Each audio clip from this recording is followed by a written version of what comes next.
Good evening and welcome to Northbeat. I'm Leanie Lambrink. After more than a decade of planning, Kluane First Nation in the Yukon now has a wind turbine. The renewable energy project is close to coming online, but a few delays mean it'll be spring before the blades start turning. Cheryl Kawaja has more. If there's one thing the Kluane region has in abundance, it's wind. The Kluane First Nation is set to harness that wind energy with this new turbine. Towering over the edge of Kluane Lake, the total height from ground to tip of the blades is 77 meters. We're not producing power yet, but we're getting there. Alternative energies has been something we've been working on for the past 40 years, and to have a windmill now standing, is a huge accomplishment. And it's not just wind. The First Nation has invested in biofuel and solar panels too. But the wind turbine is the biggest renewable energy project yet. It was erected in late summer, but there is one hiccup. A piece of the electronics fell off the airplane or fell onto and got damaged. So now it was sent back to the manufacturers, and that's going to take like a whole 6-8 months to get redone and then resent back here. The turbine is similar in size to the ones on Heckle Hill in Whitehorse. But the grid for Burwash Landing and Destruction Bay is much smaller than Whitehorse. The population of the area is less than 150 people. And so we'll be putting about 300 kilowatts of energy on the grid. And for this grid, that's a lot of energy. And so it's going to displace almost half of the diesel that's currently burned at the power plant today. Chief Bob Dixon says there will be a surplus of energy from the turbine. And while there are no concrete plans for what to do with it, he has ideas. We want to look at the energy that's not being put back into the system for our communities. Like that energy, instead of wasting that energy, why can't we look at greenhouses, or why can't we look at putting that power into food security or something like that, right? Funding for the project is coming largely from Ottawa, almost $16 million, with a further $2 million from the Yukon government. The Kluane First Nation hopes to have the turbine online sometime next spring. Cheryl Kawaja, CBC News, Burwash Landing. From wind power to hydropower, or the lack of hydropower, really. Most electricity in the Northwest Territories' North Slave region is usually generated by water, but drought conditions in parts of the territory have made that a challenge. The Northwest Territories Power Corporation is leaning heavily on diesel to fill the gap. This year, it's been using about 1.3 million liters of diesel per month. That's more than 7 times what it would use with normal water levels. We're obviously in a period of low water in the snare system. We do expect that to continue throughout the winter. But the evacuation and the change in electricity demand over, a period in the summer had some impact in terms of overall numbers, but 55% of electricity approximately continues to be generated by hydro, compared to in a normal year about 97-98%. So we're certainly seeing an impact from that low water. Diesel is a more expensive way to generate power. Prendergast said he would not speculate on whether electricity bills would be increasing, citing the upcoming territorial election. But he says NTPC will brief the new government and figure out a course of action. The Yellowknife Women's Society wants their street outreach program to offer medical services. They presented the idea to City Council members this week. The CBC's Mahnur Mubarak has more. The Yellowknife Women's Society wants more funding to enhance their street outreach program. They want $1.1 million per year. That's almost 3 times what they currently receive from the city. With the street outreach program, a van is driven around Yellowknife to give out snacks or provide transportation to vulnerable people. They now want to include a paramedic on the van to provide medical services. Shauna Morgan is a board member of the Yellowknife Women's Society. She said it would help provide health care to those in need. bringing health services to where they're at now instead of, needing them to come into a hospital or access services. The Yellowknife Women's Society also wants $350,000 to either buy a new van or retrofit an old one. City Manager Sheila Bassi-Kellett acknowledged the van can at times need major repairs and that it is problematic. The vehicle, we know, just a regular van sometimes is not ideal for the kind of heavy wear and tear that the street outreach van gets. Bassi-Kellett said council members could discuss the proposed model during future budget deliberations. Mahnur Mubarak, CBC News, Yellowknife. The Northwest Territories election is underway. As candidates work their campaign trails, a group of seniors in Yellowknife hope their voices aren't forgotten. The CBC's Taylor Holmes has more. On Wednesday, October 25th, I just need time to get it done. A common issue amongst those at the Baker Center in Yellowknife was cost of living. Food prices, property taxes, and fuel have increased in price, while subsidies and income for seniors remains fixed. Barbara Weatherby is 77 years old. She says that the carbon tax has been hard on Northerners who rely on fuel to heat their homes in addition to transport. Personally, I would like for them to cut that fuel tax on us. Fuel tax costs a lot of people. If it's gas for your car, that's one thing, which is a lot. But people heat their houses too, and up here you don't have a choice. It's cold. Several seniors said there was a lack of information about the election and candidates, particularly for those who aren't online. Aji Shaw is 82 years old and has lived in the North for more than 40 years. She says there used to be more options for in-person election information. I have one person that is running for election that I know, and it's because I know him. So he comes to my door to see me, but I haven't heard anything else. Seniors we spoke to want to be heard by candidates and would like to see more community engagement. Taylor Holmes, CBC, Yellowknife. A pair of MLAs in Nunavut are pushing for a medical boarding home in Rankin Inlet. Rankin Inlet South MLA Alexander Sumuktuk and Ivy-Lick MLA Solomon Maliki raised the issue with Nunavut's health minister.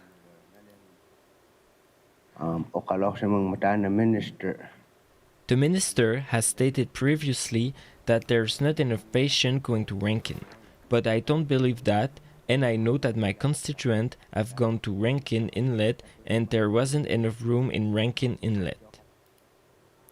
Nunavut Health Minister John Main says the GN would need to partner with a federal government to build a facility. He committed to taking another look at the numbers. Nunavut elected mayors and councillors in most of the territory's communities last night. The CBC's Alicia Tunu joins us now with the results. Solomon Awa has been elected mayor of Iqaluit. The incumbent won by a landslide over Lily Weeman and Viansa Ival, securing 75% of the vote. Awa has been acting mayor since October 2022 when Kenny Bill resigned. This is Awa's first election win as Iqaluit's mayor. I was really kind of surprised and overwhelmed. Was so happy that people voted for me.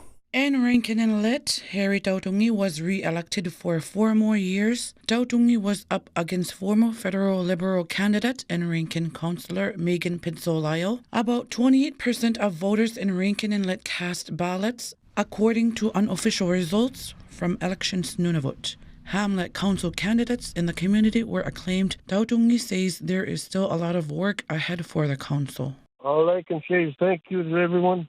And thank you to Megan for running and putting her name in there to try to become the mayor. And she's young. She'll have a lot more chances not to give up. And she did a good job and good campaign. So I congratulate her also. In the West, Cambridge Bay elected Wayne Gregory to lead the community. Other highlights from election night include Aziz Haraj, who won the mayor's seat in Resolute Bay. Joshua Arek was re-elected as a mayor in Pawn Inlet over former MLA David Hamanek. George Akwak won the mayor's seat in Iqaluit, winning by 2 votes over George Khatalik. In Sanigazak, Ame Kipsigak and Philip Angogatcher appear to have tied with 57 votes each, which means Elections Nunavut will have an administrative recount and the final results will be posted on Elections Nunavut website. Meanwhile, the mayoral election for Sanikiluwak will be held on October 30th. Alicia Tuno, CBC News, Iqaluit. Whitehorse City Councilors have voted to give themselves more money for childcare. Now they'll be able to claim $20 per hour per child for all official meetings of council. Councillor Melissa Murray pushed for the change. She says it's a step toward increasing the representation of women in politics. I think that it would just set a ground for being more inclusive for young families with multiple children, potentially helping with having this removed as a barrier. And then obviously this would be reviewed annually so that I know down the road $20 an hour eventually wouldn't be substantive. The change will apply next year to the future council. The child care allowance will be for any councillors with children under the age of 13. A new children's show is coming to Yukon TV screens. Think The Muppets meets Planet Earth. Northern Tales will feature iconic boreal forest wildlife as puppets. Katrin Pilkington has the story.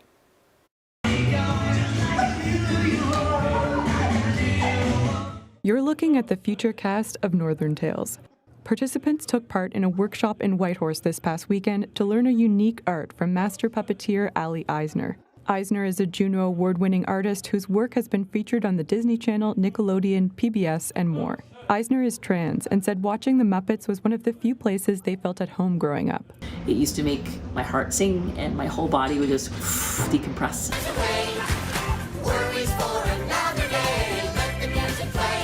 For the last almost 30 years in children's television, I've been really lucky to be a part of a lot of television shows that had the mind to be inclusive.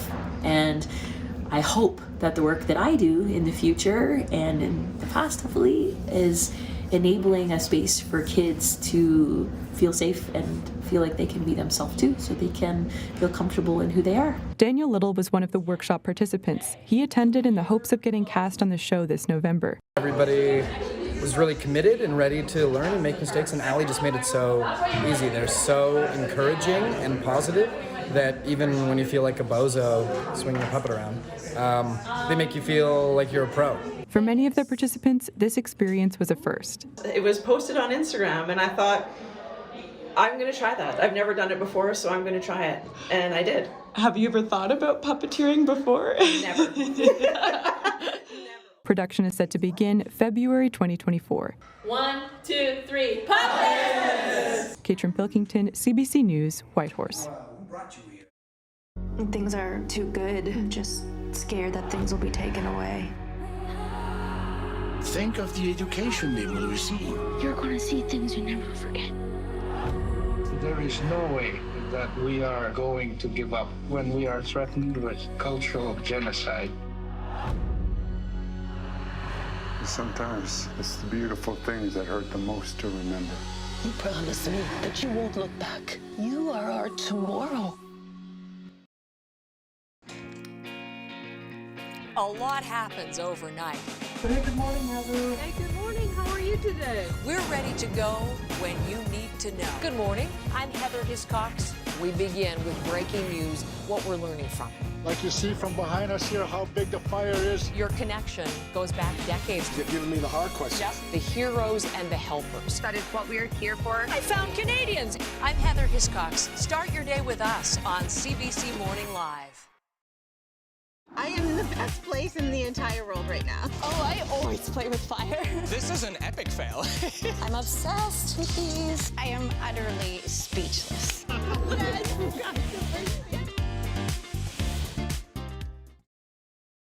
Every week, the issues that matter to Canadians. These are acts of desperation. Connecting politics to people. Some people have lost everything. Join me for Rosemary Barton Live.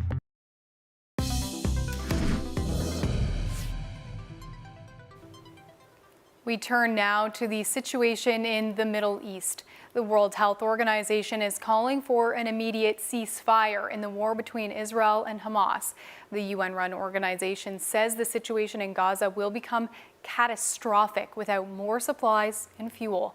The CBC's Margaret Evans has the latest, and we warn that some may find parts of her report disturbing. How much more to endure for the people of Gaza? And who will tell the children? The ones in the hospitals in the north and in the south, where hundreds of thousands of Palestinians sought refuge after Israel warned them that to remain in the north would make them targets. But death follows them. Burials here after an airstrike took 50 members of the Sakala family in Han Yunis, no longer of this earth for those who would seek their comfort. Sami Shamlak also won't let go, refusing to cover the face of his dead daughter. I want to spend as much time with her as I can, he says. We don't cover the faces of martyrs. Gaza's health ministry says more than 700 Palestinians have been killed over the past day alone by more than 400 Israeli airstrikes. Israeli aircraft also dropped pamphlets from the sky, asking Gazans to pass on information about any hostages being held in Gaza. After an American mother and daughter were released on Friday, Hamas militants released 2 more hostages, both elderly Israeli women, their husbands still believed to be captives. After being examined by doctors at a Tel Aviv hospital, Yocheved Lifshitz, 85, gave an extraordinary account of her ordeal, saying she'd been through hell, beaten by Hamas men, she said, as they took her away by motorcycle. She describes a spider web of tunnels, walking on wet ground with 25 other hostages, later separated. They seemed ready for this, she's saying. They'd prepared for a long time. They had everything, even shampoo and conditioner. She also had harsh words for Israel's defense and intelligence services, saying they'd failed to anticipate the threat, despite warning signs. We were the government's scapegoats, she says. The possibility of more hostage releases is widely seen as delaying Israel's threatened ground invasion of Gaza. Gershon Baskin negotiated with Hamas for the release of an Israeli soldier held in Gaza for 5 years. The window is open, very small window. Very complex picture out there. He says if the Hamas tactic is to try to delay a ground invasion with intermittent hostage releases, it won't work. If there's another one of these, I believe the ground incursion will begin the next day. Israel will not allow itself to be in a position at the mercy of Hamas for a release of 2 people or 3 people or even 5 people every night. It won't last. It's too painful. Margaret Evans, CBC News, Jerusalem. A new report by MPs into foreign interference is calling on the federal government to act immediately. It calls for new criminal offenses and speeding up a foreign agent registry. This after MPs themselves were allegedly targeted by Beijing. Ashley Burke has the latest. A parliamentary study that spanned months with witnesses that included the Prime Minister's own brother has now published its findings on foreign interference. I think lots of people came to us asking one thing: please act soon. After hearing testimony that Canada has dragged its heels for decades, the Ethics Committee is now recommending the government create new criminal offences to crack down on countries such as China harassing and intimidating Canadians. Many people said, please help us. And that's quite interesting. And that was quite disturbing also. The new report also calls for MPs to receive more training about threats from CSIS. I was notified. This after dozens of MPs this week were allegedly targeted by Beijing. Yes, I was informed that was one of the members of parliament and ministers targeted. In this government email, MPs were told your accounts on your social media platforms, Facebook and Twitter, were targeted in the probable People's Republic of China Spamouflage campaign. That campaign accuses dozens of MPs of criminal and ethical violations. There was ongoing concern, and there is continuing to be concern about foreign interference, and we have been looking at a number of different ways. All of the leaders of the Five Eye Intelligence Alliance also spoke out this week. They said the defining threat of this generation is China. We have seen and blocked attempt by the PRC to acquire locations near sensitive strategic assets of the country where we knew that the ultimate purpose was for spying operations. The Ethics Committee's new report wants Canada's spy agency to be more transparent and for Canada to move forward with a foreign agent registry immediately, something other countries have done. We're continuing to work on that because it's an important issue. The new report also urges the government to hold online platforms accountable for publishing false or misleading information. But the Conservatives on the committee disagree with that recommendation, saying that it could stifle freedom of speech or freedom of the press. Ashley Burke, CBC News, Ottawa. The federal court approved the largest settlement in Canadian history today. It gives more than $23 billion to First Nations children and families racially discriminated against by Ottawa. The federal government agreed to pay after a human rights tribunal found it chronically underfunded First Nations Child and Family Services. As Olivia Stefanovich reports, the decision could be life-changing. Emotion broke out in the courtroom after a federal court judge approved more than $23 billion in compensation. I'm overwhelmed, speechless. I never thought that judge would render a decision today. I will be issuing an order approving the final settlement agreement. Zacchaeus Trout and his wife waited years for this moment. A small measure of justice for their children, Sinead and Jacob Trout. Ottawa failed to provide proper health support for their rare neurological disorder. Sinead and Jacob both died before the age of 10. Their names will be in a history books. It's a history that's been made here today. I'm kind of overwhelmed. I wish my mom was here, Marina Beadle. After she died, Jonathan Miwoski told the court he continued his mother's fight against the federal government to get supports for his brother, Jeremy. I hope this will keep Jeremy inside his home and keep him loved and keep him with the people that he needs to be with. The court also heard from young people, ripped away from their families and nations in such high numbers. There are more kids in care now than at the height of residential schools. I don't fit in with my adopted family. I also don't fit in with my home community. But heartbreakingly, I know that I'm actually not alone. This is a lesson for the country. The Indigenous Services Minister says she hopes the decision leads to change. But one of the lead lawyers in the case says there are more lawsuits pending against Ottawa. $23.34 billion is being paid to compensate this class because that's the extent of the harm that was caused. Should that cause a government to change its ways, to change its attitudes? I would hope so. More than 300,000 First Nations people are eligible for compensation. They're expected to begin receiving tens of thousands of dollars each next year. Olivia Stefanovich, CBC News, Ottawa.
And that's Northbeat for tonight. For news anytime, head to cbc.ca/north.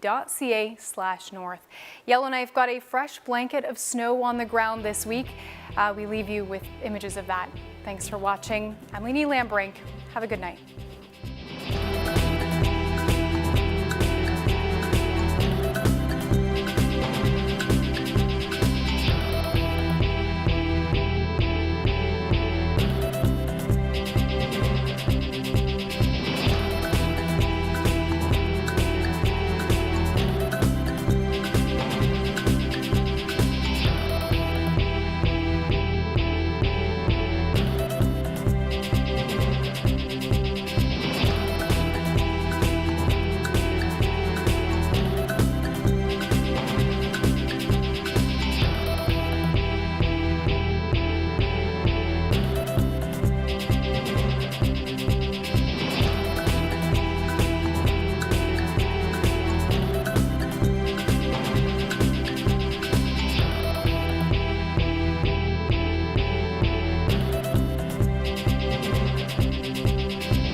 When I arrived in Canada, there were not many women who looked like me.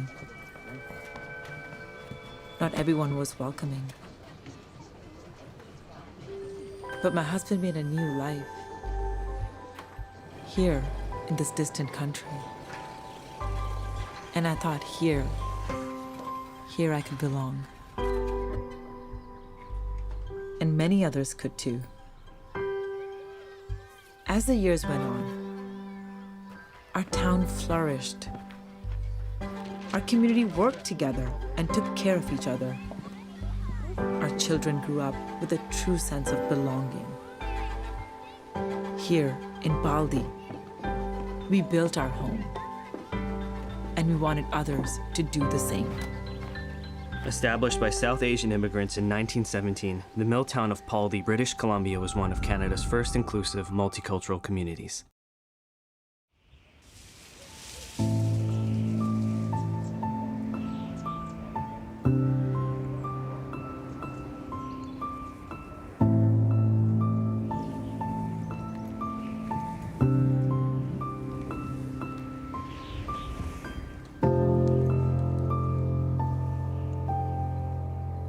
Driving impaired destroys lives.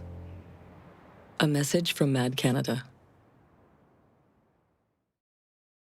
Keeping secrets, are you? No, sir. Just like any man. Starting new. On the run. Whatever you're gonna do, you need to do it now. Hang on, guys. I'm sure you'll get some action. Promise? Putting on that apron brings me to tears. Hey! This is an epic fail. Where are the pecans? I don't see the pecans. The stones. The beetles. I did a test. What? We were failed by history. Look where we are under that legacy. It's really important that we own our stories. Just remain calm. Grab the head. You grab the head. Have you ever dealt with something like this before? No. It's on me now. Animal Control. Watch all episodes now. It was awesome. It was great. I loved it. Yeah, good show. With the comedy in, with the history. He was really funny. Nailed it. It was great. Still Standing. Watch free on CBC Gem. I was homeschooled as a child. You can only be as smart as your mom. That's it. Gross. Okay, cool. I love it.